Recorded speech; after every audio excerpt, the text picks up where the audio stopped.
কিন্তু আমরা could won't two ব্যবহার করব, তখন আমরা ওয়ন্ট টু ব্যবহার করব।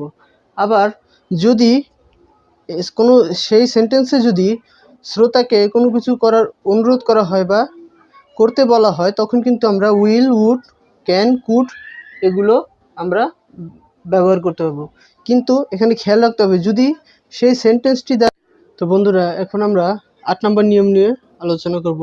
তো এখানে বলা আছে যে ইম্পারেটিভ সেন্টেন্স ডোন্ট দিয়ে যদি শুরু হয় তাহলে ট্যাগ কোয়েশ্চেন কীভাবে আমরা করতে পারবো। তো প্রথমে আমাদের যে সেন্টেন্সটি দেওয়া থাকবে সেই সেন্টেন্সটিকে আমাদের অপরিবর্তিত রাখতে হবে, তারপর কমা বসিয়ে আমাদের উইল ইউ ব্যবহার করতে হবে। অর্থাৎ যদি ইম্পারেটিভ সেন্টেন্স যদি ডোন্ট দিয়ে শুরু হয় তখন আমাদের কী ব্যবহার করতে হবে, তখন আমাদের উইল ইউ ব্যবহার করতে হবে এবং কোয়েশ্চেন মার্ক ব্যবহার করতে হবে।